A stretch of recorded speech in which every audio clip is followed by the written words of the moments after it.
사랑하는 하나님 아버지, 오늘도 우리에게 하루를 허락하시고 열심히 살아낼 수 있는 힘을 주신 주님을 찬양합니다. 저녁 시간 바쁜 일상 가운데서도 이렇게 기도과정 훈련을 듣기 위해 온라인으로 만나게 해주셔서 감사합니다. 무엇보다 저희들에게 자녀를 하나님의 말씀으로 양육하고자 하는 마음을 주셔서 감사드립니다. 지난 시간 선교사님께 들은 말씀을 기억합니다. 말씀 듣는 부모된 저희들 먼저 성경적인 결혼 생활을 회복하게 하시고 우리의 목적이 가정의 행복, 자녀의 행복이 아닌 예수님을 닮아가는 거룩한 가정이 되는 것임을 기억하며 거룩을 이루어가는 우리 되게 해주세요. 우리의 삶을 통해 자녀가 믿음의 가정을 꿈꾸게 하시고 자녀에게 신앙을 계승하는 것과 자녀가 하나님께서 짝지어 주신 배우자를 만나기 기도하도록 지혜 주시고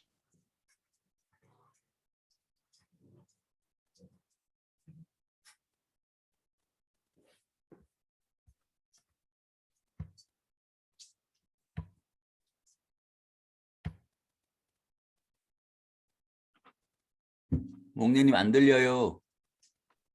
음소거 돼버렸어. 네. 중간부터 다시. 네네.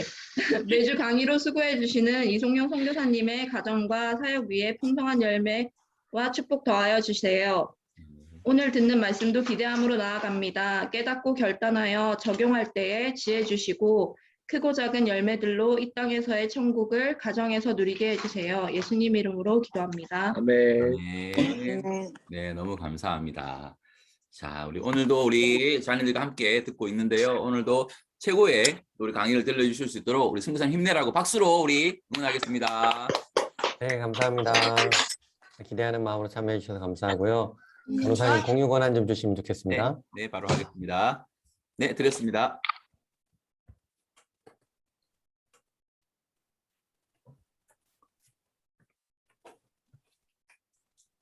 네, 오늘은 우리 자녀의 진로 부르심 지도에 대해서 알아보도록 할게요. 자녀들의 진로를 어떻게 발견하고 자녀들 삶에 어떤 부르심이 있는지 발견해 갖고 그 자녀를 그쪽 방향으로 어떻게 인도해 줄 것인가, 그런 내용이라고 생각하시면 되겠습니다.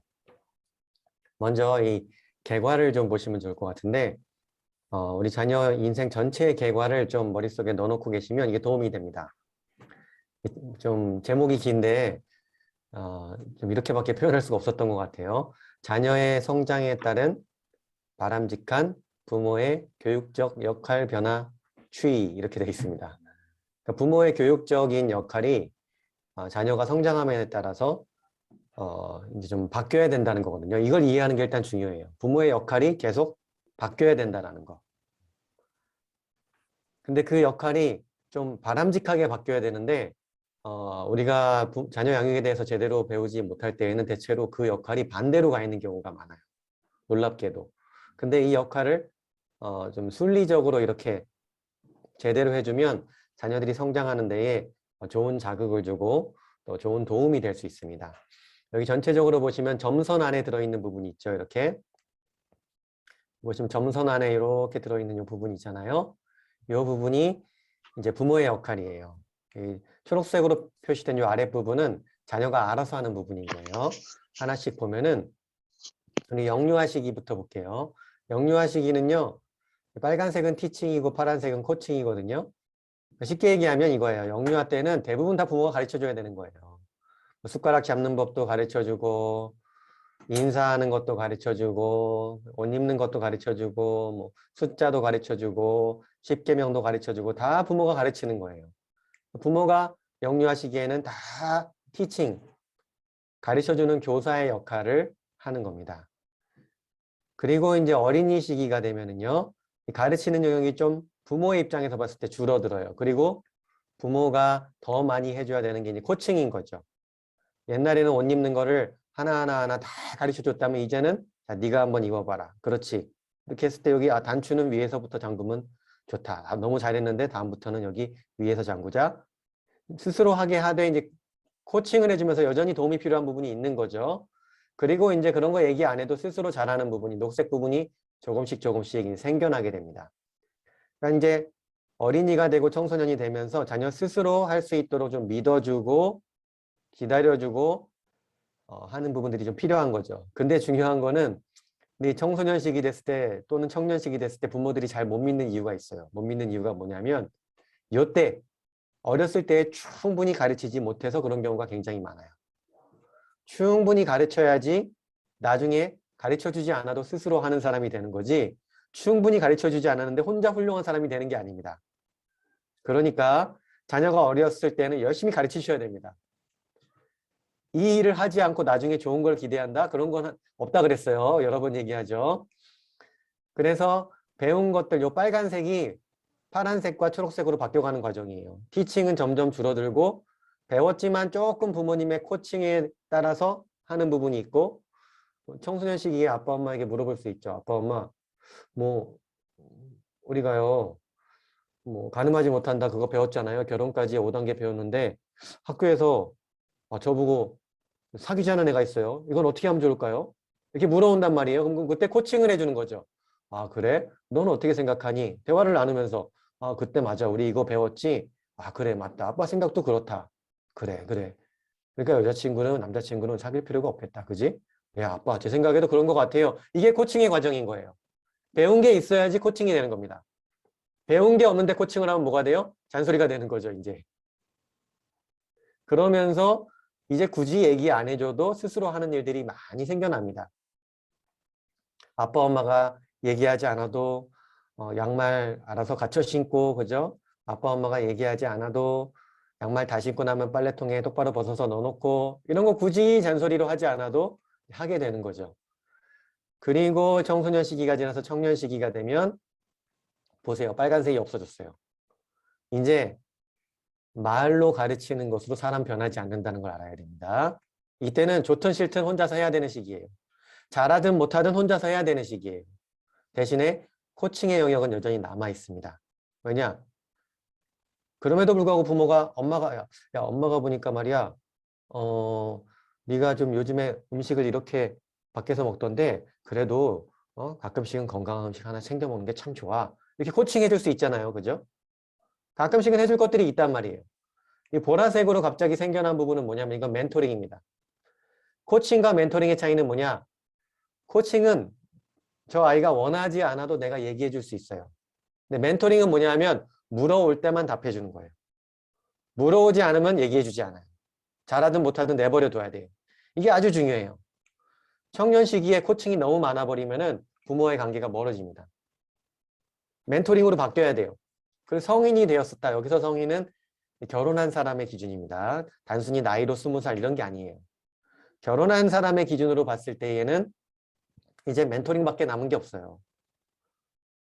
뭐 성경에서 부모에게 순종하라 그랬다고 해서 성인이 돼서 결혼해서까지 막 부모에게 순종을 이야기하고 그거는 참 구차스러운 일이에요. 그런 건 어렸을 때 가르쳐야 돼요. 그리고 성인이 됐을 때는 물어올 때만 아빠 제가 회사 생활하다 보니까 이런데 아빠 회사 생활에는 어떠셨어요?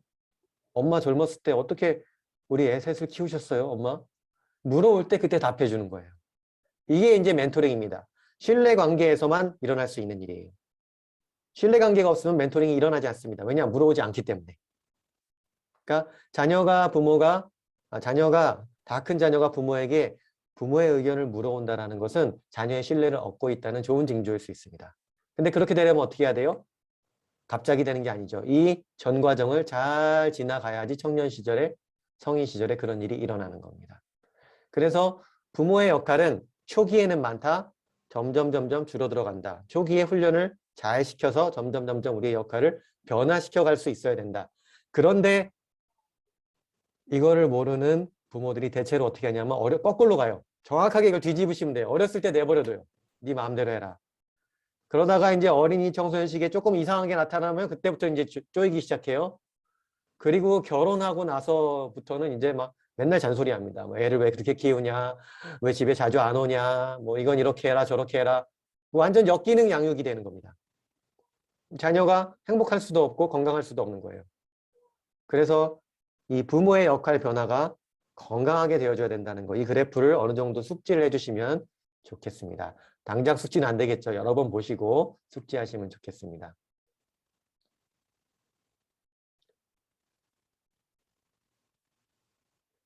네, 우리 빌립보서 2장 13절 말씀 한번 같이 읽어봤으면 좋겠어요. 오늘 자녀들의 진로 지도를 하면서 핵심 말씀인데요. 여기에서 좀 힌트를 얻어볼 수가 있습니다. 읽어보겠습니다. 시작. 하나님은 여러분 안에서 활동하셔서 여러분으로 하여금 하나님을 크게 해드릴 것을 하시고 천하게 하시는 분입니다. 네, 우리 이삭이가 같이 잘해줘서 너무 기쁜데 예를 들면 이런 거예요. 하나님이 딱 보니까 하나님이 뭔가 하시고 싶은 일이 있어요. 그럼 하나님이 어떻게 하시나? 하나님이 직접 이 세상에 나타나셔서 관여하셔서 직접 하나님의 손으로 모든 일을 다 하시는 게 아니라 대부분의 경우, 물론 그렇게 하실 때도 있어요. 근데 대부분의 경우는 어떻게 하냐? 하나님이 하고 싶은 일이 있을 때 쫙 세상을 살펴봐요. 사람들을 살펴보다가 이삭이 마음을 딱 보니까 우리 이삭이 마음 안에 이삭이 너 이거 하고 싶구나. 그래. 그거 내가 준 꿈이지. 내가 너 안에 꿈을 줄게. 너랑 아주 잘 맞는 꿈. 딱 주면은 이삭이가 그 꿈을 딱 받아갖고 하나님을 위해서 막 열심히 사는 거예요. 하나님 사랑도 실천하고 이웃 사랑도 실천하고 필요하면 훈련도 받고 공부도 하고 막 이러면서 하나님을 위해서 막 희생도 하고 이러면서 열심히 살다가 보니까 하나님의 꿈이 이루어지는 거예요. 근데 그게 또 나의 꿈이 이루어진 거예요. 하나님이 일하시는 방식이 이렇다는 걸 좀 알 필요가 있어요. 다시 얘기하면 정리하면 하나님은 어떤 일을 하고 싶으실 때 가장 많이 쓰시는 방식이 사람에게 꿈을 주신다라는 거예요. 그러니까 우리 부모님은 우리 자녀들 마음 안에 꿈을 체크해 보는 게 좀 필요해요. 이게 자녀 진로 지도의 시작이에요. 우리 자녀가 무엇을 하고 싶나 점검해 보는 게 좋아요. 물론 자녀가 하고 싶은 걸 다 시켜주라는 건 아니에요. 그렇게 하면 아이 중심 교육이 되겠죠. 또 그렇다고 해서 자녀 마음의 소망을 다 무시하는 건 옳지 않습니다. 성경적이지 않습니다. 자녀 마음에 기본적으로 좀 대화를 통해서 또는 이렇게 좀 지켜보는 걸 통해서 우리 아이는 정말 이런 걸 좋아하는구나. 너 뭐 좋아하니? 너 뭐 하고 싶니? 그래? 네가 춤을 추고 싶어? 그런 걸 정말 좋아하는구나. 이런 걸 체크하고 존중해 줄 필요가 있어요. 왜냐? 혹시 하나님이 그 자녀의 마음에 대고 알지 못하게 뭔가 말씀하셨을 수 있기 때문에 그런 거예요. 그런 면에서 겸손하게 그거를 좀 잘 바라볼 필요가 있고요. 그런데 아까 잠깐 얘기한 것처럼 우리 이삭이가 뭐 하고 싶다고 해서 그래 그럼 이삭이 하고 싶은 거 다 해. 이것도 하고 저것도 하고 다 해. 다. 이렇게 하면 어떻게 된다고요? 아이 중심 교육이 되는 거예요. 너 뭐 변호사 되고 싶어? 변호사 해. 요리사 되고 싶어? 요리사 해. 네가 원하는 게 최고야. 물론 원하는 걸 존중해야 되지만 그렇다고 해서 원하는 걸 다 시켜주란 얘기는 아니에요. 조금 조율이 필요해요. 자, 조율이란 표현을 썼습니다. 이게 되고 안 되고는 OX 퀴즈잖아요. OX를 보지 마시고 조율을 시켜준다. 악기를 우리가 튜닝 하잖아요. 그것처럼 좀 조율해 주는 게 필요하다. 무엇을 통해서요? 좀 조언해 주고 지도해 주고 그래? 네 꿈이 그거야? 그럼 이건 어떠니? 이렇게 좀 약간 살짝 지도해 주는 거죠. 그런데 그 방향성은 어디냐? 방향성은 하나님을 기쁘시게 하고 이웃을 섬기는 일이 되어야 한다는 거예요. 예를 들면 요즘 아이들 꿈 물어보면 유튜버 엄청 많죠. 그죠? 유튜버 해도 될까요? 안 될까요? 그거 해서 뭐 큰 유익이 있을까? 아닌데 해도 될 것 같은데 네, 해도 됩니다. 그런데 좀 조율해 줄 필요가 있어요. 우리 자녀들이 유튜버 생각할 때는 그냥 그게 좋아 보이는 거예요. 그거 하면 돈도 벌 수 있을 것 같고 좀 유명해지는 것 같고 괜히 좀 멋져 보이기도 하고 그냥 좋아 보이는 거예요. 근데 그냥 좋아 보인다고 해서 그 안에 하나님의 마음이 전혀 없느냐? 또 그런 건 아니에요. 내 욕심이 섞여 있을 수 있지만 하나님의 생각도 좀 들어있을 수 있어요.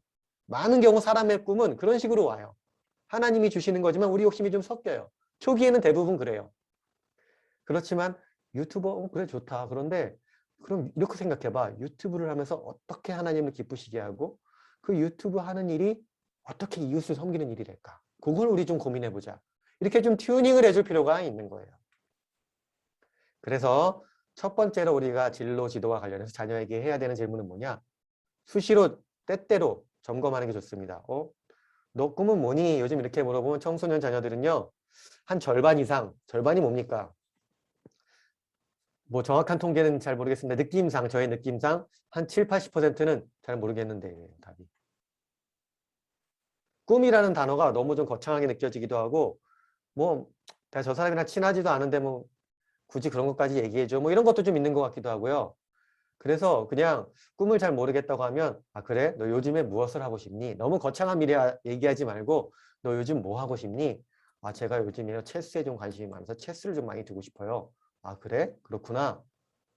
이런 식으로 그냥 하고 싶은 걸 물어봐도 좋은 시작점이 될 수가 있어요. 또는 너는 어떤 사람이 되고 싶니? 아 저요. 뭐 이것도 상 의외로 굉장히 답하기 어려운 질문이긴 합니다. 이것도. 어떤 사람이 되고 싶니? 하면 저는 그냥 뭐 여행을 많이 다니는 사람이 되고 싶어요. 그럼 속으로 야 여행만 다녀서 뭐 어디다 써 사람을 좀 할 일을 해야지 이런 생각이 든다 할지라도 아 그렇구나 여행 가고 싶구나 그래 그럼 여행을 통해서 하나님을 섬기고 이웃을 섬길 수 있는 일은 뭐 있을까 좀 이런 식으로 자녀의 기본적인 마음은 좀 이해해 주면서 그 자녀를 올바른 방향으로 또 이끌어가고 또는 이끌어간다기보다 좀 올바른 방향을 잘 발견할 수 있도록 도와주는 게 좀 필요합니다.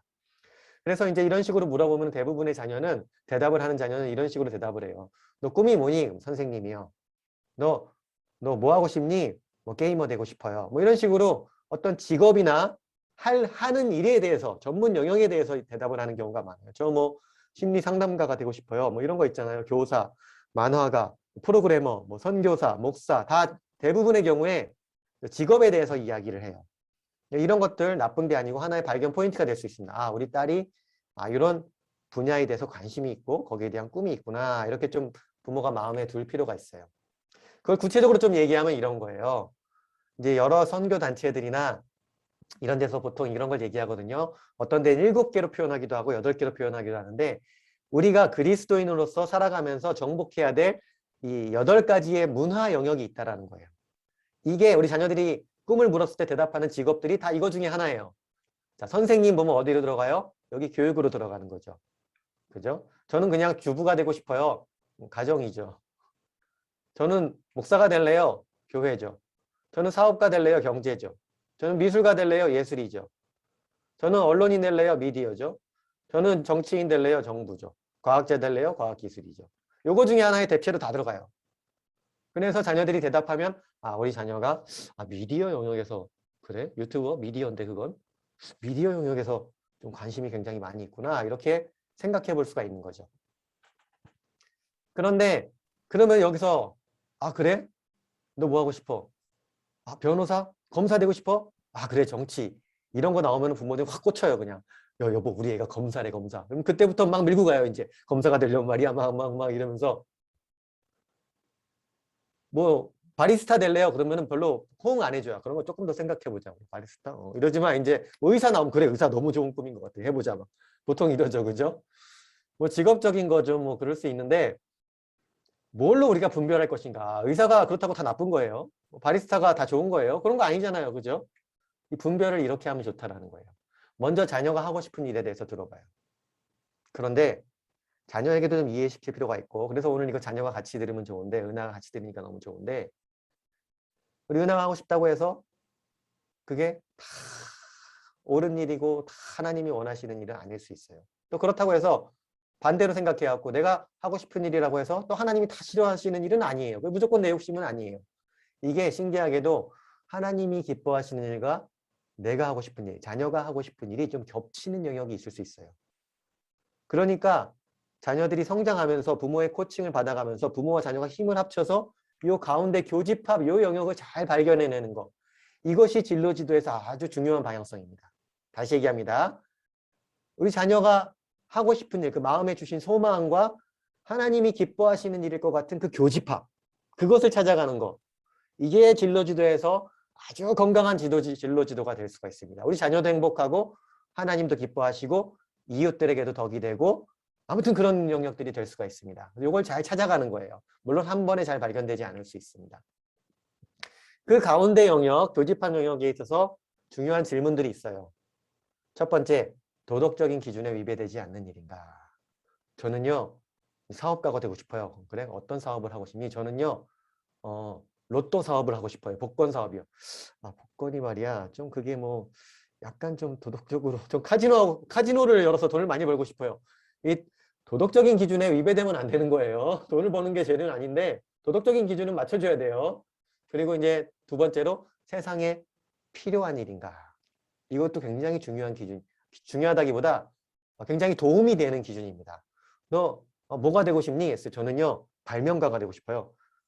발명가 좋은데, 그럼 어떤 발명했을 때 엉뚱한 것들을 막 얘기할 때가 있어요. 저는요, 예술가가 되고 싶어요. 근데 어떤 예술인데, 그냥 자기의 막 생각을 추구하는 예술. 저는 수학자가 되고 싶어요. 어떤 수학인데, 그냥 저는요, 수학이 좋아서요. 그 수학과 예술과 이 모든 것들을 어떻게 세상에 필요한 일로 만들 것인가. 왜냐하면 하나님이 수고하여 땀을 흘려서 먹고 살 거라고 하셨거든요. 성경에 보니까. 이 실생활에 좀 도움이 되는 일이어야지 자기만의 세상에서 살면은 의외로 자기도 행복하지가 않을 수 있어요. 그래서 세상에 필요한 일인가를 잘 생각해 보시고 또 세 번째로 가족을 경제적으로 부양하는 데 충분한 일인가. 저는요, 음악가가 되고 싶어요. 음악가 좋은데 이게 말이야.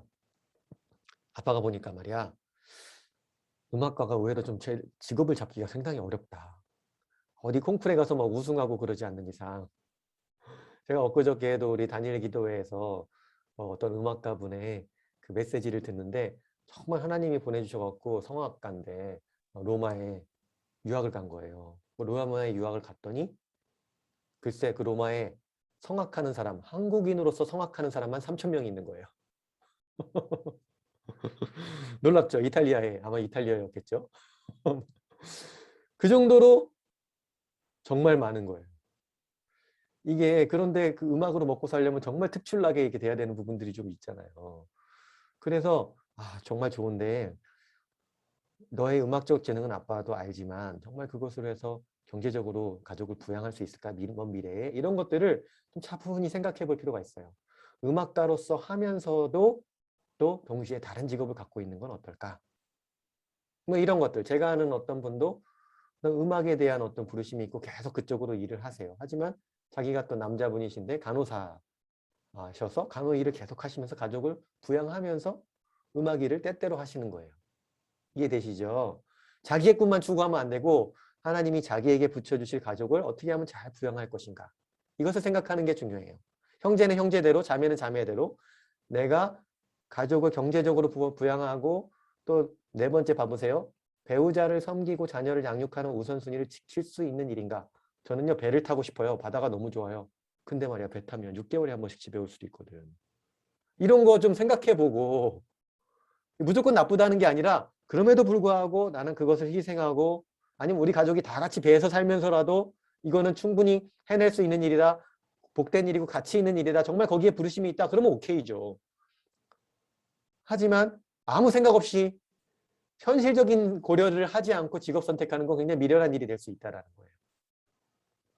그리고 또 경력이 단절되어도 괜찮은 일인가. 특별히 자매님들은 이거 심각하게 고민하셔야 돼요.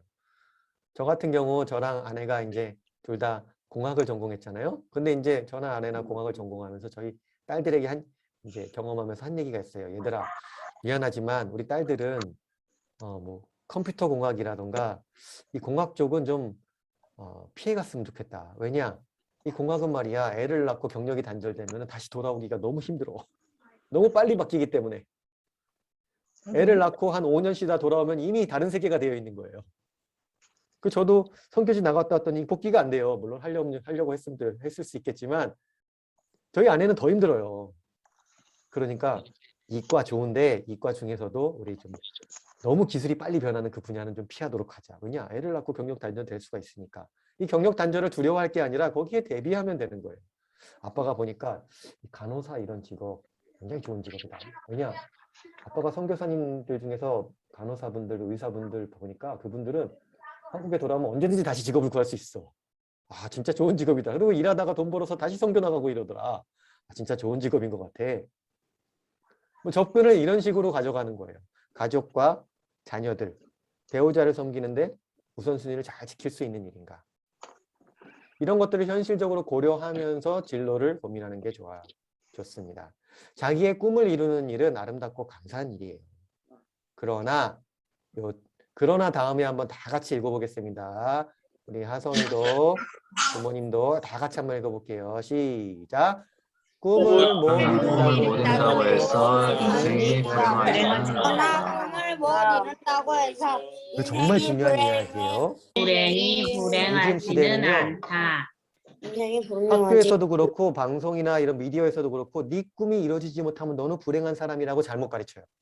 그거 절대 속으면 안 돼요. 성경은 말이에요. 자기 꿈이 이루어지지 않았지만 결국 하나님의 계획 가운데 승리한 사람들의 이야기로 가득해요. 자기 꿈이 이루어지는 게 불행은 아니에요. 그게 이루어지지 않았기 때문에 조금 실망할 수는 있어요. 좌절할 수는 있어요. 그럴 때 우리 여러분의 가족들과 또 여러분의 교회 식구들이 여러분을 도와주고 힘을 주고 기도해주고 할 거예요. 하지만 꿈을 못 이룬다고 해서 내 인생이 실패한 거 아니고 나 절대 불행하지 않아요. 행복은 그런 데서 오지 않아요. 왜냐? 나의 뜻과 하나님의 뜻은 다를 수 있기 때문에. 나의 꿈은 좌절돼도 하나님의 꿈은 좌절되지 않기 때문에. 참 놀라운 일이죠. 부모님들 꼭 기억하세요. 자녀들이 꿈을 못 이룬다고 해서 걔가 인생 망치지 않아요. 원하는 대학 못 간다고 해서 큰일 나지 않아요. 그리고 또 여기서 꿈과 비전의 차이를 좀 알아보고 갔으면 좋겠는데요. 자, 꿈을 이루는 일은 순간이에요. 그러나 비전은 지속 가능한 무엇이어예요. 예를 들면 이게 무슨 소린가 하면 이런 거예요. 제가 원동현 박사님이라는 분의 강의를 들은 적이 있는데 5차원 전면교육 책을 쓰신 분이잖아요. 원동현 박사님이 이런 얘기를 하시는 거예요. 그 책에도 이 얘기가 나와요. 근데 강의 중에 이 얘기를 하시는 거예요. 그분이 이제 원자력공학과 이제 박사시고 원자력 연구소에서 박사학위는 딴 걸로 따셨던가 아무튼 공학 박사시고 원자력 연구소에서 아주 중요한 연구 업적을 남기셔서 우리나라 소사 작은 역사에 기록이 되신 분이에요. 이 사람은 이런 연구 업적을 남기셨다. 그랬는데 자기 아들이 청소년 때 나는 아빠처럼 안 살 거야. 이렇게 돼갖고 이분이 자기 진로를 교육적으로 바꾸셨어요. 너무 바쁘게 사신 거죠. 근데 이제 이분이 이런 얘기를 하시는 거예요. 쭉 보니까 자기 이제 동료들, 선후배들 중에 교수가 너무 많은 거예요. 공학 박사니까. 그런데 지금 뭐 교수 일을 하고 있는 그 동료들, 뭐 선후배들 보니까 영 인생에 매가리가 없는 거예요. 그래서 막 빌빌빌빌하고 전혀 행복한 것 같지도 않고 왜 그럴까? 너무 고민이 들었다는 거예요. 신기했다는 거예요. 왜냐? 교수 좋은 직업이죠. 자기가 그렇다고 싫은 직업인데 된 거 아니에요. 교수 되려고 그렇게 노력해서 교수 됐고 또 뭐 교수가 뭐 상당히 안정적인 직업이죠. 뭐 급여도 뭐 다른 데 기업보단 작을지 모르지만 그렇게 나쁘지 않죠. 사람 뭐 사회적으로 받죠. 존경받죠. 다 좋은데 왜 이렇게 이 사람들이 매가리가 없나 봤더니 어느 순간 딱 깨달은 거예요. 이유가 있었어요. 무슨 이유인가 봤더니 그 교수들 대부분이 자기 꿈이 교수 되는 거였다는 거예요. 그게 이유였어요. 꿈을 이루고 난 교수 되기 위해서 평생 석사학위, 박사학위, 포닥하고 연구하고 해갖고 교수가 딱 됐는데 교수가 되고 나니까 자기 꿈이 다 사라진 거예요. 다 이루어졌기 때문에. 다음 목표가 없는 거예요. 재미가 없는 거예요, 인생이. 그러니까 원동현 박사님 그때 무슨 얘기를 하시냐면 비전이라는 것은, 꿈이라는 것은 평생 지속 가능한 무엇이어야 됩니다. 여러분 자녀 좋은 대학 보내면은 좋은 대학은 꿈이 될 수 없어요. 그거는 그냥 하나의 과정일 뿐이에요. 대학교에 가면 허탈해질 수 있다고요. 대학교 자체가 목표면. 더 중요한 건 비전이에요. 우리로 치면은 사명이 더 중요한 거예요. 사명. 어떠한 사명을 갖고 꿈을 이뤄가는가. 이 사명은 이런 질문으로 발견할 수가 있습니다. 아까 꿈은 너 뭐 하고 싶니? 뭐가 되고 싶니?였죠? 이제 부모님이 던져야 되는 두 번째 질문은 이거인 거예요. 두 번째 종류의 질문은 얘야, 너는 뭘 보면 마음이 아프니? 어떤 애는 보면은요, 이렇게 뭐 도시에서 지나가다 노숙자가 있으면 거기를 그냥 지나가지 못해요. 계속 거기를 막 쳐다보고, 엄마, 우리가 저기 뭐 도와줄 수 없어요? 자꾸 마음이 쓰이는 거예요. 마음이 아픈 거예요. 어떤 애는요, 뭐 이렇게 TV 보고 있다가, 뭐 아프리카에 막 배고픈 아이들 나오면, 엄마, 저기 우리 돈 보내면 안 돼요? 계속 마음이 쓰이는 거예요. 어떤 문제가 자꾸 눈에 보여요. 어떤 아이는요, 왜 우리나라 남한하고 북한은 왜 이렇게 둘이어야 되는가? 왜 통일이 될 수 없는가? 어린데도 이런 게 고민을 해요. 자꾸 그게 걔는 이상하게 눈에 밟히는 거예요. 그런 것이 바로 사명일 수 있다는 거예요. 부모님이 이 자녀의 사명을 읽을 수 있으려면 이런 조금 더 깊은 질문들이 되어지고, 아, 그러니? 북한이 그렇게 너는 관심이 있어? 아, 그래? 그래? 너는 저렇게 아프리카에 그렇게 관심이 있어? 그래? 너는 나무에 그렇게 관심이 있어? 나무가 아파하는 걸 보면은, 나무가 죽어가는 걸 보면 자꾸 그렇게 마음이 쓰여? 왜 그럴까? 우리 한번 공부해보자. 우리 한번 책이라도 같이 읽어보자. 이렇게 그 아이가 자꾸 마음이 쓰이는, 뭔가 안쓰러워하는 그런 것들에 자녀의 사명이 있을 수 있다는 거예요. 조금 이따가 같이 점검해 볼 거예요. 우리 자녀들 잘 생각해 보세요. 내가 그런 게 뭔지. 이것을 조금 정리하면 이 시대의 7개의 도전이라고 좀 정리를 해볼게요. 우리 자녀들이 살아가는 이 시대는요. 우리가 살았던 시대랑 조금 달라요. 시대마다 사명이 좀 달라요. 이해되시죠? 우리 전 세대, 우리 부모님 세대는 이 경제 개발 이런 게 좀 사명이었어요. 그죠? 그러니까 이제 독재 같은 게 있어도 좀 참고 살고 뭐 이런 거 할 수 있었어요. 근데 우리 자녀들한테 그렇게 하라 그러면은 못 해요. 왜요? 시대가 달라졌기 때문에 그런 거예요. 그러니까 우리 자녀들의 살아갈 이 시대에 어떠한 도전이 있나 7개 정도로 정리를 해보면 이것도 이제 루이스 부시 박사님이라는 선교학에서 아주 훌륭하신 박사님이 정리를 해 놓으신 부분이에요. 첫 번째, 이념의 도전. 두 번째, 가정 문제, 고아 문제, 빈곤 문제, 사회정의 문제, 땅끝까지 복음 전파를 위한 도전, 예배 회복을 위한 도전. 하나씩 하나씩 살펴볼게요. 어디에 마음이 쓰이나? 우리 자녀는 어디에 마음이 쓰이나? 나는 어디에 마음이 쓰이나? 우리 자녀들 잘 한번 봐보세요. 첫 번째, 이념의 도전은 뭐냐면 거짓 사상에 분노해요. 무신론, 유물론 있으면 그런 거 막 얘기하는 사람이 있으면 막 가서 논쟁하고 싶어 해요. 이슬람에서 잘못된 걸 가르치고 이단에서 잘못된 걸 가르치잖아요. 그러면 막 그거를 논쟁해갖고 막 책을 해갖고 변증을 해갖고 신학 공부를 해갖고 맞서기를 원하고 인본주의 이런 걸 타파해갖고 정말 이런 논리로 이성으로 또는 그런 여러 가지 학문으로 세상에 진리를 가져오고 싶어 하는 사람들이 있어요. 논리와 따지기를 좋아하는 자녀들 특별히. 이런 자녀들은 이런 이념의 도전에 맞서 싸우는 사람이 될 수가 있습니다. 더불어 가르치면 좋은 게 논리와 더불어 좀 사랑의 표현을 할 수 있도록 사랑으로 무장해서 논리와 같이 갈 수 있도록 좀 가르쳐 주시면 좋습니다. 유난히 이런 거 논리 싸움을 좋아하는 자녀들이 있어요. 두 번째, 가정 문제. 이 깨어진 마음, 가정에 아픈 마음이 있어요. 이혼한 가정. 자기의 부모님이 그래서 그랬을 수도 있고 또 부모 자녀 간의 문제. 저 부모와 자녀의 어떤 문제가 있으면은 내 친구가 엄마랑 뭐가 문제가 있는데 내가 그 엄마한테 가서 막 설명해주고 싶어. 엄마, 아줌마 그게 아니고 얘가 이래서 이래요. 그리고 나는 결혼하면 정말 건강한 가정을 이뤄서 아빠가 되고 정말 건강한 엄마가 되고 정말 애도 많이 낳고 또는 입양도 하고 싶고 막 이런 것 중에 하나. 이런 거에 관심이 있는 자녀들, 가정 문제에 부르심이 있을 수, 사명이 있는 자녀들일 수 있어요. 또 고아. 저는요 고아 원장이 되고 싶어요. 이런 걸 수도 있지만 뭐 입양을 하고 싶어요. 이런 게 될 수도 있고요. 해외 고아들을 돈을 많이 벌어서 많이 지원해주고 싶어요. 뭐 컴패션 같은 데에 뭐 항상 고아는 아니지만 컴패션 같은 데에 막 이렇게 기부를 많이 하고 싶어요. 이런 데 마음이 쓰이는 자녀 있을 수 있어요. 우리 자녀들 잘 들으면 생각해봐요. 이게 꼭 하나가 아닐 수도 있어요. 두세 개일 수도 있습니다. 또 빈곤 문제. 가난한 사람들 보면 노숙자 보면 정말 마음이 아파요. 그래서 돈으로 구제할 것인가 아니면 내가 직접 찾아가고 그들과 같이 살면서 구제해 줄 것인가 뭐 적정 기술을 통해서 정말 가난한 지역에 사는 사람들이 농사를 잘 지을 수 있도록 도와줄 것인가 마이크로 론을 통해서 돈을 조금씩 빌려줘갖고 그 사람들의 삶이 이렇게 좀 자본이 생겨나서 풍요로울 수 있게 도울 것인가 아니면 교육 훈련을 통해서 삶을 바꿀 것인가 이 가난에 대한 아픈 마음을 가진 사람이 있어요. 저도 여기 4번에 좀 해당되는 사람입니다. 저는 개인적으로 가난한 사람들에 대해서 항상 좀 마음이 있어요. 그리고 사회정의 문제. 이거 자녀들이 의외로 굉장히 관심이 많습니다. 정의에 대한 갈망이에요. 빈부격차 문제. 왜 이 세상에 가난한 사람이 존재하는가? 노동자들에 대한 관심 또는 이 부동산 문제에 대한 관심. 왜 이 세상에는 집이 없는 사람이 존재하는가? 또 인권 문제에 대한 관심. 북한의 포로 수용소 아니죠. 뭐죠? 정치범 수용소는 어떻게 할 것인가? 또 동성애에 대해서, 낙태에 대해서 어떻게 이것을 풀어갈 것인가? 여기에 대해서 관심이 있는 사람들 꽤 있습니다. 땅끝까지 복음 전파. 제가 또 여기에도 또 포함됩니다. 잃어버린 영혼들에 대한 아픈 마음. 이 미전도 종족 딱 보면은 그게 어디에 있던지 저는 그 오지에 가서라도 정말 복음을 전하고 싶어요. 또는 저는 성경을 번역하고 싶어요.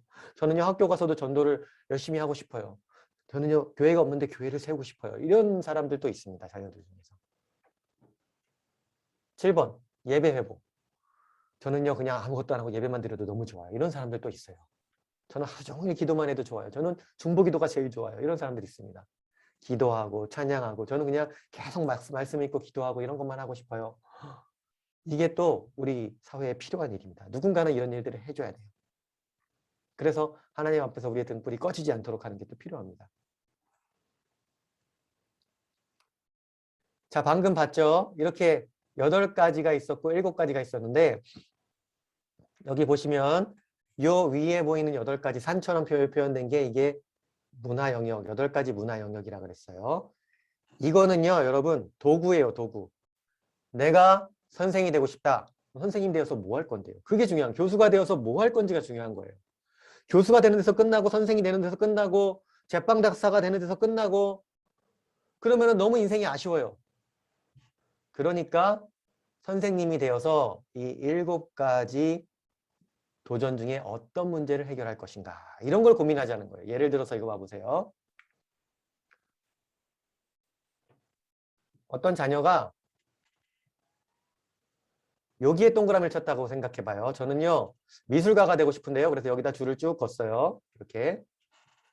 근데 이 자녀가 또 고아 문제에 관심이 있어요. 그럼 이렇게 줄을 쭉 긋는 거예요. 그럼 여기 만나는 점이 하나 있죠. 거기다 동그라미 치는 거예요.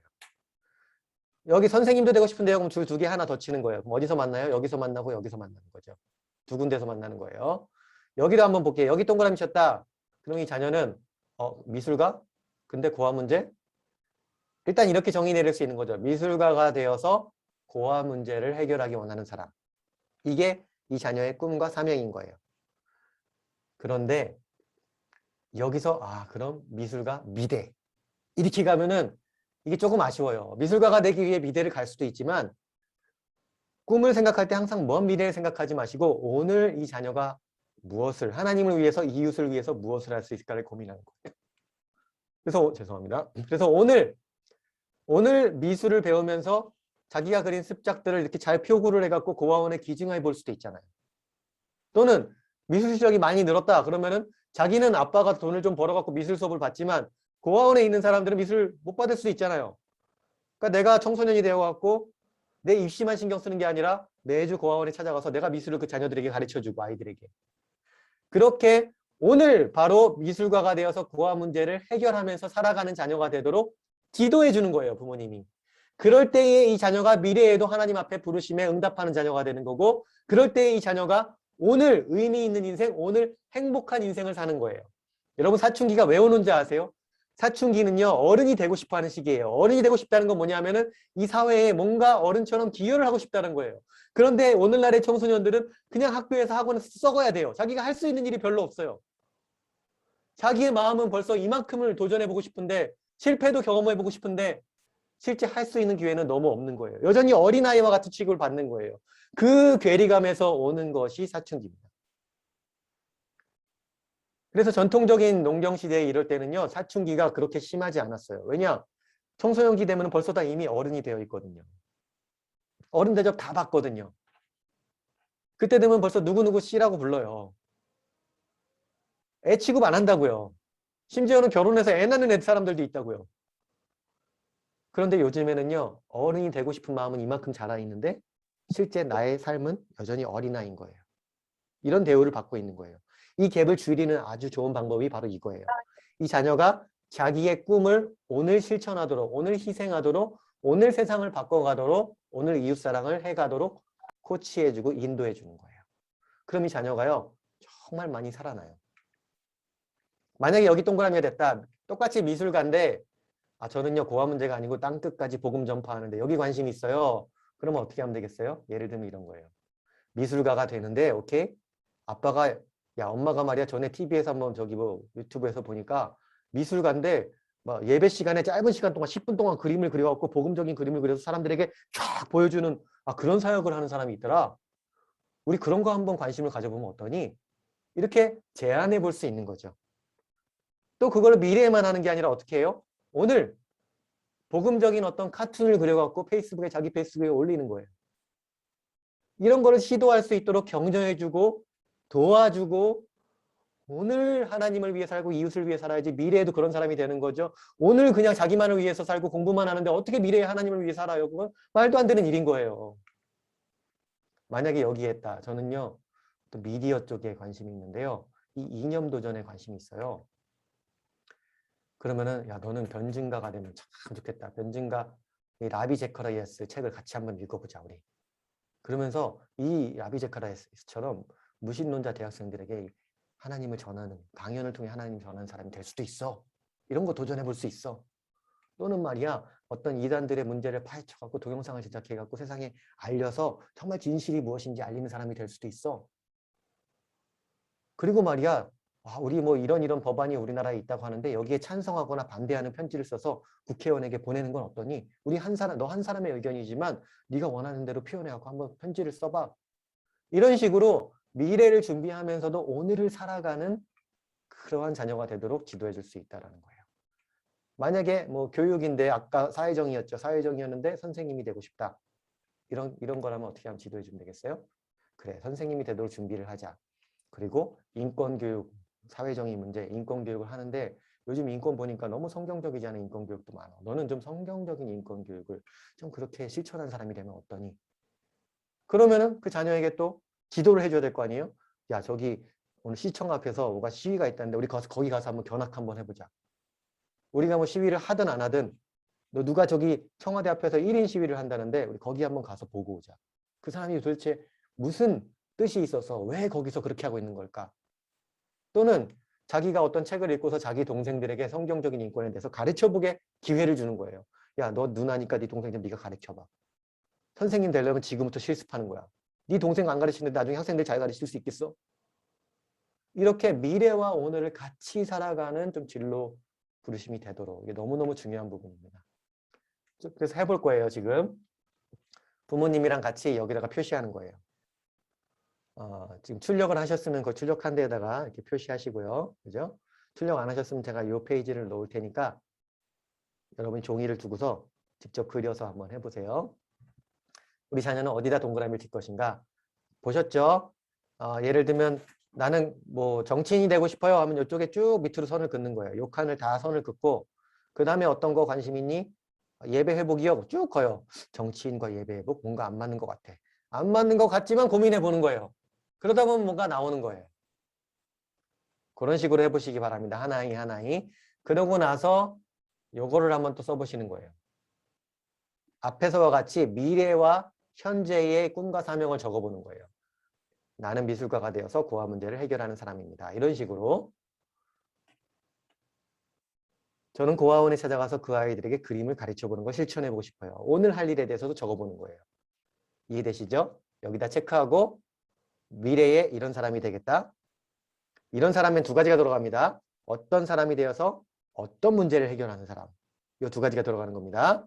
그리고 이걸 위해서 오늘 뭘 실천할 것인가. 그 문제를 해결하기 위해서 오늘 내가 할 수 있는 일은. 여기까지 한번 적어보시기 바랍니다. 한 5분에서 10분 정도 시간을 한번 드려볼게요.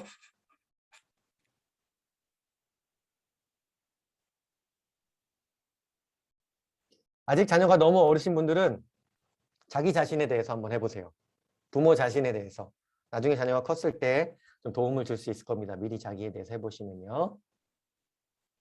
네, 시간 드리겠습니다. 시작하세요.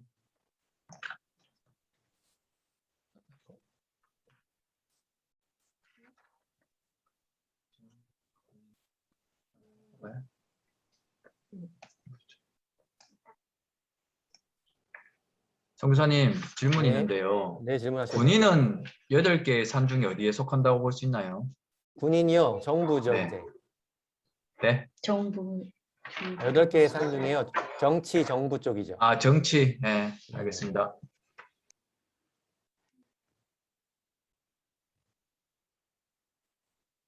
뭐 군인, 경찰, 소방관 이런 쪽이 다 비슷하다고 보시면 되겠습니다. 또 하시다가 질문 있으신 분은 해가면서 하셔도 됩니다.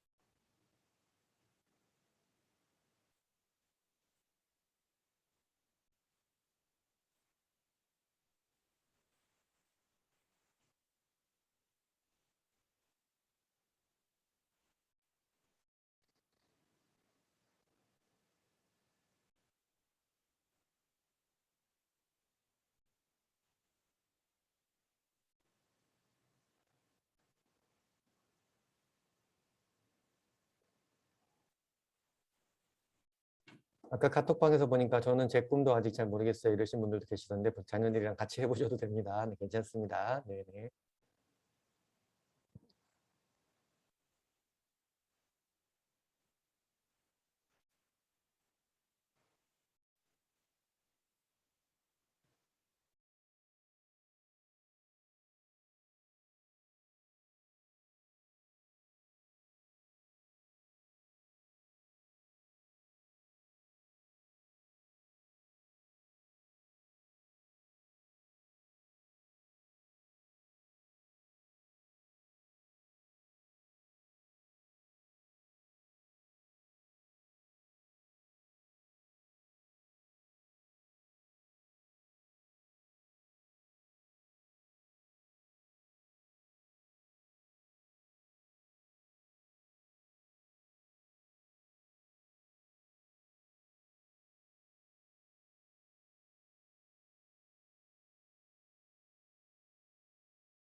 네, 일단 이 정도로 해보도록 하겠습니다. 이게 사실은 시간이 많이 걸리는 일일 수 있고 또 오늘 하루에 다 하는 게 아니라 오늘 조금 하고 또 나중에 한 번 더 하고 몇 년 지나서 한 번 더 하고 뭐 이렇게 될 수도 있는 부분입니다. 왜냐하면 자녀의 이 꿈이 계속 좀 업데이트가 될 수 있거든요. 자녀가 성장해 가면서. 그래서 오늘 이렇게 한번 해보시고 또 때가 지나서 나중에 또 한번 해보실 수도 있을 것 같아요. 해보시면서 좀 질문 있으신 부분 있으신가요, 혹시?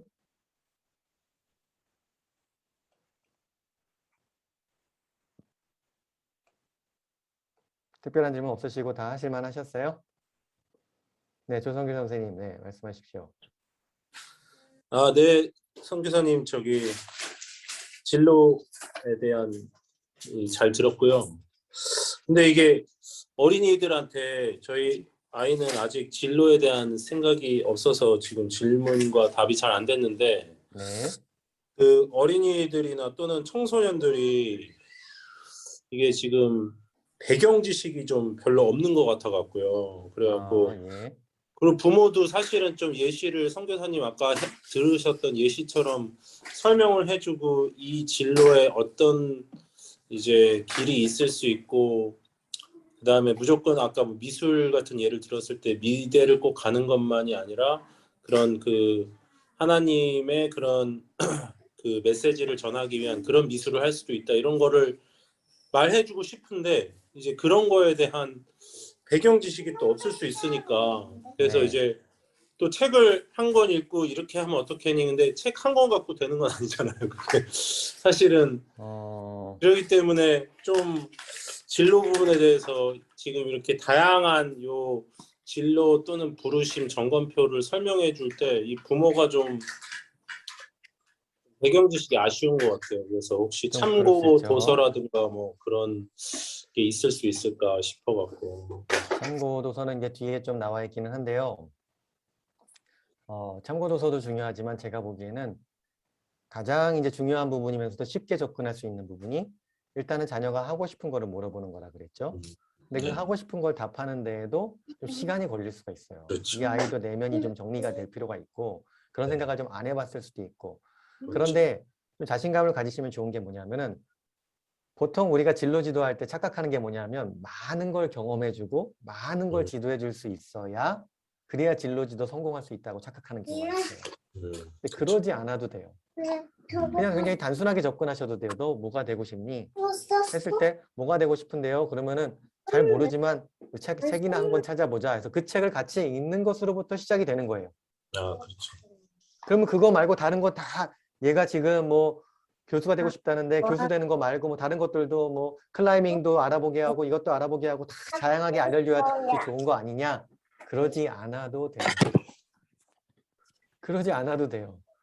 그냥 이거에 관심이 있다 그러면 거기에 관심 가져주시고 그러다가 얘가 좀 바뀌거든요. 옛날에는 교수였는데 좀 지나가 보니까 무슨 뭐 사업을 하고 싶대요. 아 그럼 사업하는 거에 관심을 갖고 그럼 우리 어떻게 하면 돈을 벌 수 있을지 뭐라도 집에서 당근 마켓이라도 해볼지 고민해보자. 같이 고민해주고 또 그러다 보니까 또 뭐가 바뀌어요. 또 그쪽과 같이 고민해주고 하잖아요. 그럼 나중에 이게 좀 엮여요. 이렇게 같이. 아 하나님이 주신 게 이거였구나. 하나님이 너한테 이걸 시키려고 그런 관심들을 주셨나 보다, 야. 나중에 이해하게 돼요. 근데 그거를 다양하게 세상에서는 이 프로그램, 저 프로그램 다 들어가 봐야 발견한다. 물론 그게 도움이 될 수는 있는데요. 그러지 않아도 하나님의 뜻에 따라 살 수 있어요. 노아의 아들들은요. 그냥 평생 목수만 경험했어요. 왜요? 아빠가 목수기 때문에, 배 짓는 목수기 때문에. 그러고도 잘 살았어요. 아빠 일하는 거 따라서. 많은 경험이 옳은 삶을 보장해 주지 않는다고요. 다양한 경험이 행복한 삶을 보장해 주는 게 아니라고요. 적은 경험이라도 좀 밀도 있는 경험이 중요한데 거기에 대해서 좀 설명을 해가면서 다음 질문은 또 조금 이따 받도록 해보겠습니다. 기회가 좀 더 있어갖고요. 네. 적어보시고 요거에 대해서 우리 자녀가 어떻게 썼는지 이따가 좀 그룹 나눔 시간에 좀 나눠보도록 할게요. 여기까지 했고요. 그래서 이제 방금 우리 조성희 선생님 말씀하신 것처럼 우리 자녀가 뭐 하고 싶은 게 조금 나왔다. 내가 잘 모르잖아요. 몰라도 괜찮아요. 근데 이 방법을 쓰시면은 좀 도움이 될 수 있어요.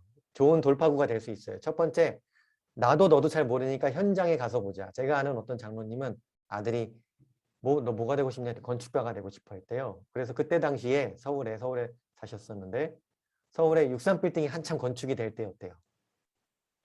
그때 63빌딩 그 건설 현장에 애를 데려간 거예요. 수소문을 해갖고 그 건설 현장 사무소에 데려가갖고 양해를 구하고 이제 도면도 보여주고 이렇게 이 63빌딩이 지어지기 위해서는 이런 도면을 쓰는구나. 거기 모형도 있으니까 모형도 보고 그런 걸 한번 해준 적이 있대요. 근데 그때 그게 인상적이었는지 어떻는지 결국에는 그 아들이 건축가 교수가 돼 있어요. 이해되시죠? 그 장로님은 건축에 대해서 잘 모르는 분이에요. 하지만 현장에 데려가서 보여주는 거 이 정도는 할 수 있다는 거죠. 근데 여기서 현장은 어떤 체험학습보다는 진짜 현장을 보여주는 게 중요해요. 무슨 소리냐? 요리사가 되고 싶다 하면은 요리 체험학습을 하는 건 의외로 큰 도움이 안 돼요. 체험은 실제가 아니거든요. 실제 요리하는 현장에 데려가는 게 중요해요. 중국집 데려가고 거기서 하루 아르바이트를 시키든 설거지를 시키든 실제 현장을 보여주는 게 훨씬 도움이 됩니다. 그리고 또 만남을 주선해 주는 거. 저희 아이 같은 경우는 처음에 좀 정치에 관심이 많다고 그랬었거든요. 그러니 저도 관심을 갖고 있었죠. 아빠 정치 전혀 모르는데 어떡하지? 저는 이과잖아요. 근데 정치에 관심이 있다니까 알겠다. 근데 저희가 이제 광주에 있을 때 어떤 권사님이 이렇게 알게 됐는데 그 권사님이 알고 보니까 예전에 시의원을 하셨던 분인 거예요. 그래서 그 권사님이랑 제가 만날 기회가 있을 때 저희 딸 같이 데려가도 됩니까? 해서 그 딸을 일부러 같이 데려갔어요.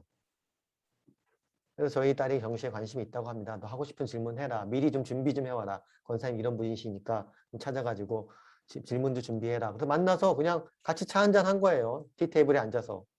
그러니까 뭐 이런저런 질문 던지기도 하고 그러더니 이제 좀 있다가 자기는 정치는 아닌 것 같다고 좀 그러더라고요. 이런 식으로 찾아가는 거예요. 찾아가는 거예요. 이게 이 두 가지가 의외로 실제적인 도움이 될 수가 있습니다. 그리고 그렇게 해서 요게 나왔을 때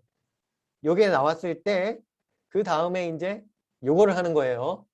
그리고 그러면서 요걸 하다가 보니까 어느 정도 진로가 나오면 이 아이가 이제 그 진로 나온 방향을 어떻게 준비해 갈 것인가. 그때 준비가 시작되는 거예요. 자, 보세요. 성적에 맞춰서 대학을 가는 게 아니에요. 진로가 먼저 결정이 되고 거기에 맞춰서 대학 진학을 할 것인가 말 것인가를 먼저 결정해야 돼요. 아주 중요한 부분입니다. 고등교육, 여기서는 이제 대학 이상의 교육을 이야기하는 겁니다. 대학원. 고등교육에 생각할 때 정말 그 고등교육이 필요한가를 꼭 고민하셔야 돼요. 왜냐?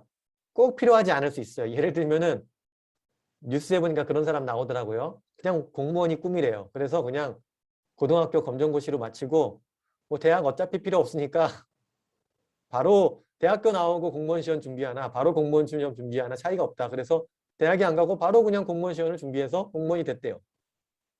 이해되세요, 여러분? 시대가 이런 시대예요. 대학 교육이 필수가 아닌 시대가 되어가고 있어요. 사실 이미 그래요. 다만 우리가 못 보고 있을 뿐이에요. 물론 그럼에도 불구하고 확률적으로 봤을 때 우리 자녀들 중에 상당수, 대부분은 대학 진학을 갈 가능성이 또 높은 건 사실이에요. 그걸 부인하는 건 아니에요. 무조건 대학 보내지 말라 이게 아닙니다. 하지만 대학이 꼭 필요한가를 질문을 한번 던져야 돼요. 그냥 피상적으로 야 대학 없어도 돼. 야 괜찮아 다 살 수 있어. 이런 피상적인 이야기들 말고 야 네가 뭐가 되고 싶은데. 그게 되고 싶은데 네 사명이 뭔데. 그 사명을 이루기 위해서 대학이 꼭 필요한가 안 필요한가 그거 한번 따져보자요. 이해되시죠? 꿈과 사명이 나온 상황에서 고등교육이 필요한가 아닌가. 여기 기독교, 불교, 유교, 대학교 뭐냐면 우리나라에 4대 종교가 있대요. 4대 종교가 뭐냐면 기독교, 불교, 유교, 대학교래요. 그 중에서 대학교가 제일 힘이 세대요. 이해되시죠? 뭔 소리인지. 대학교가 우상이 되지 않으려면 대학교를 목표에 두면 안 돼요. 대학교는 도구예요. 도구. 전문 분야를 먼저 선택하고 예를 들면 아까 말씀드렸죠. 그 전문 분야에서 실제를 좀 알려드릴 필요가 있어요. 조금 더 예를 들면 이런 거예요.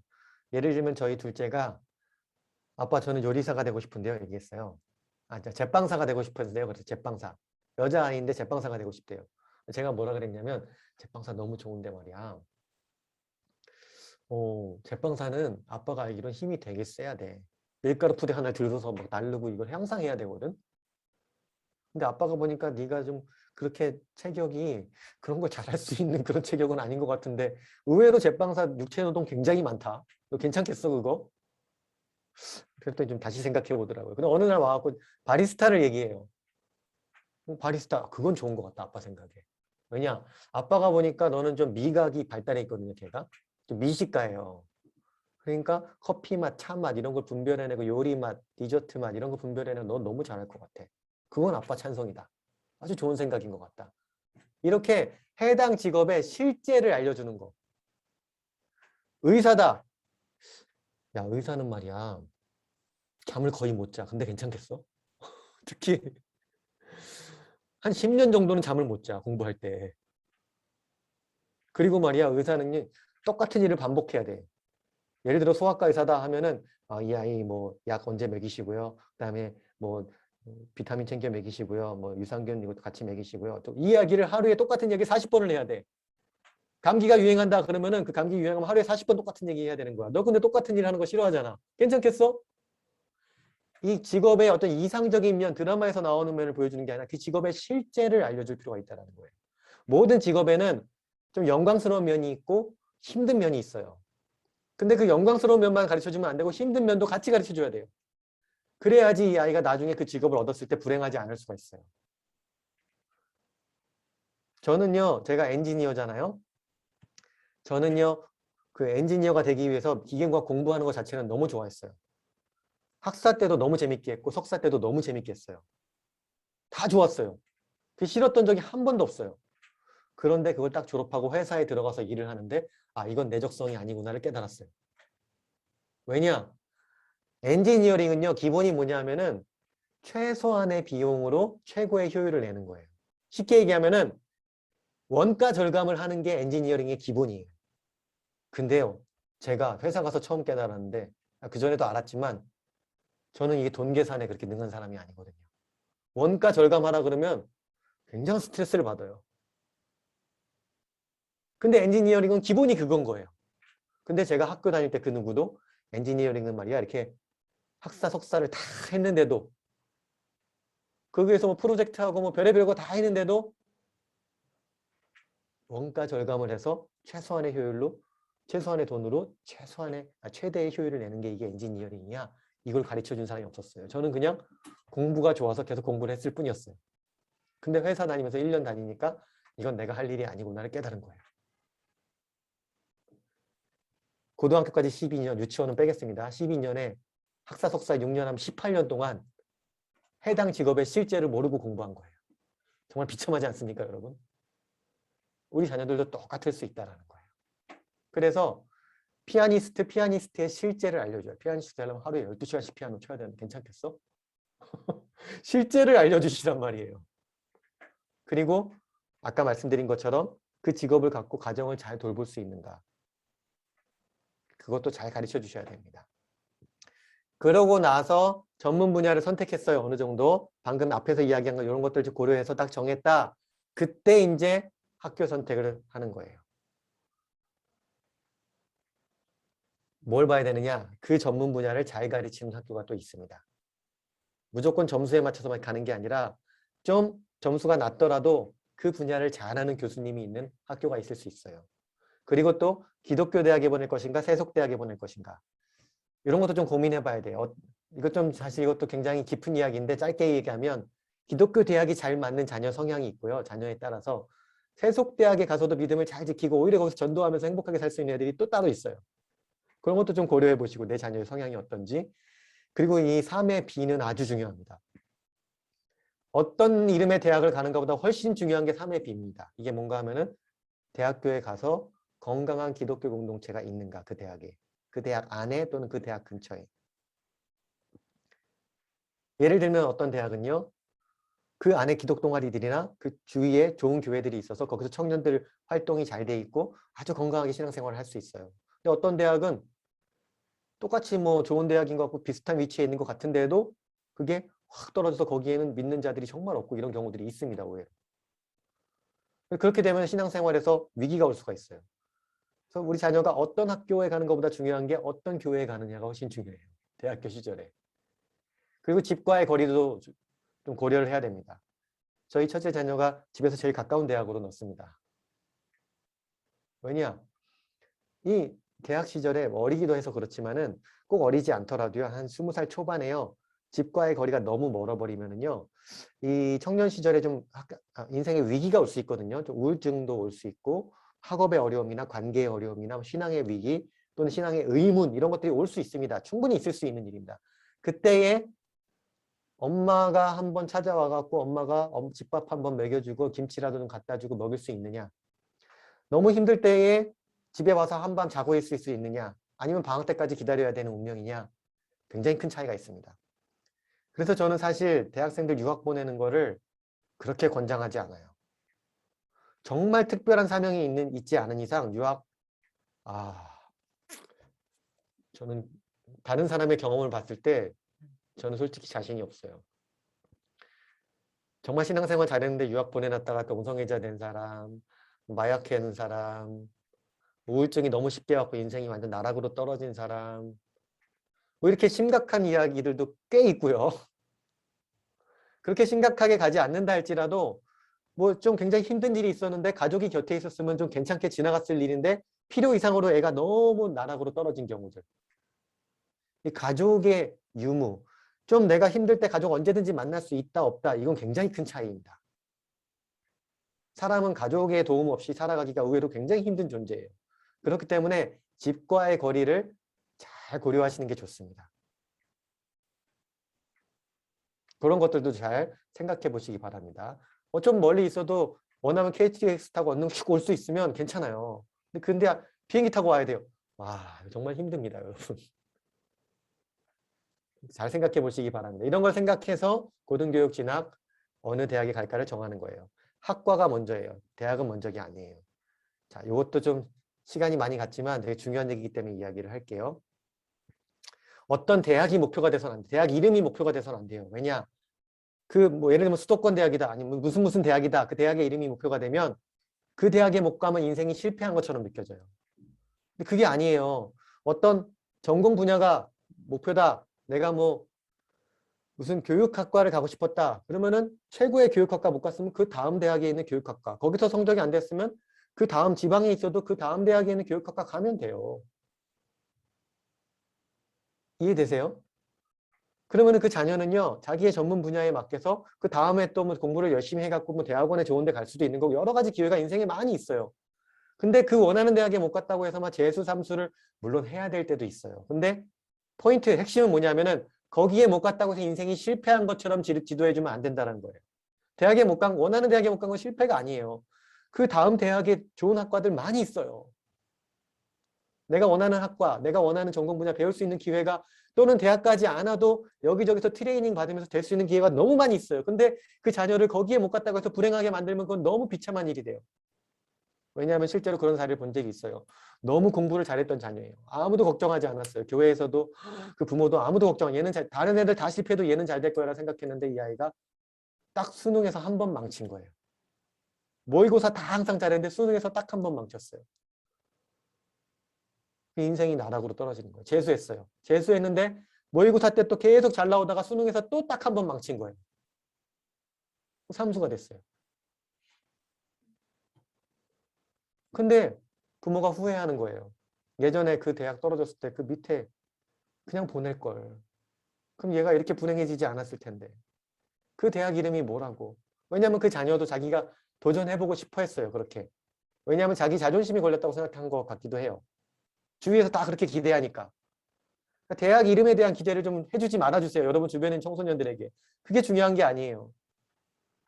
대학은 낮춰가도 자기의 전문 분야를 갖고 있으면 충분히 다음 기회가 있고 충분히 인생을 행복하게 살고 하나님의 뜻에 따라 살아갈 수가 있어요. 너무 가슴 아픈 일이었어요.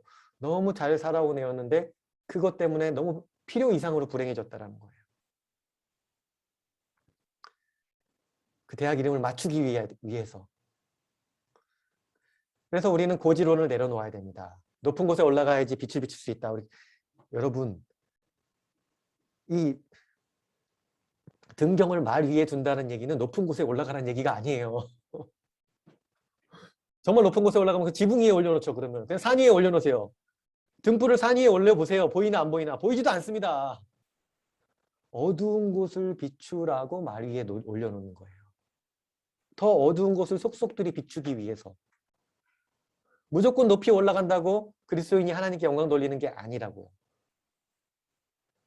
고지론이 왜 나왔냐면 우리가 에스더, 느헤미야, 요셉, 다니엘 이런 사람들이 성경에 나오기 때문인데 자, 에스더, 요셉, 다니엘, 느헤미야 이 사람들은요. 그 자리에 가기 위해 한 번도 발버둥 친 적이 없던 사람들이란 걸 아셔야 돼요. 어떻게 인생 살다 보니까 거기에 간 사람들일 뿐이에요. 성경 잘 읽어보세요.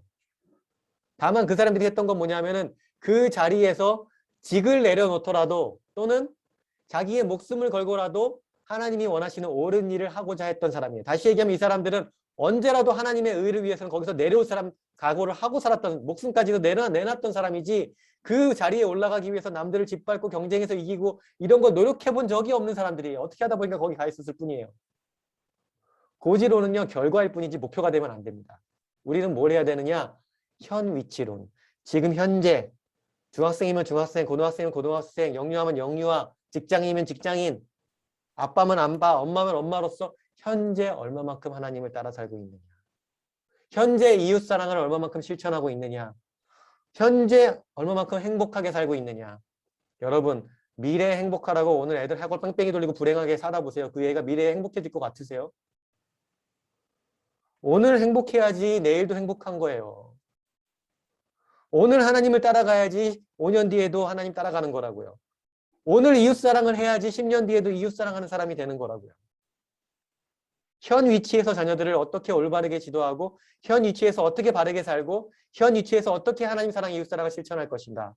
이것이 진로 지도의 핵심입니다. 이것이 진로 지도의 목표이기도 합니다. 우리 자녀의 진로는 다른 게 아니에요. 하나님을 사랑하고 이웃사랑하는 삶. 그게 우리 자녀의 진로예요. 같이 한번 읽어보겠습니다. 우리 자녀의 진로는 시작.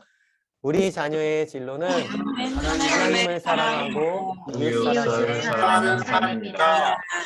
다만 어떻게 하나님을 사랑하고 이웃을 사랑하며 가족의 사랑을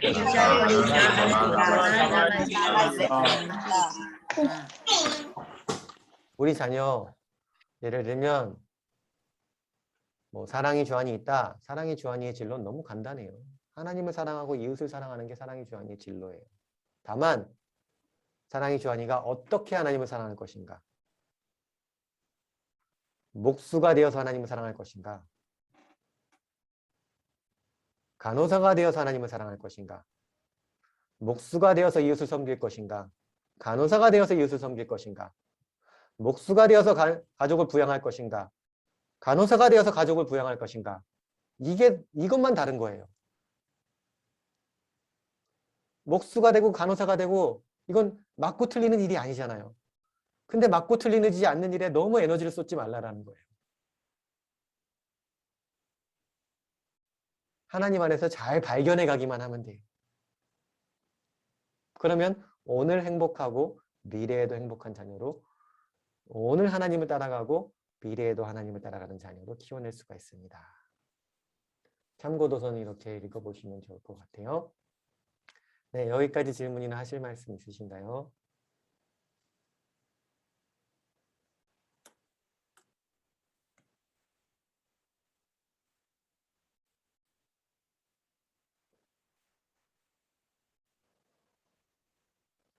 네, 일단 없으신 것 같은데 양순환 목사님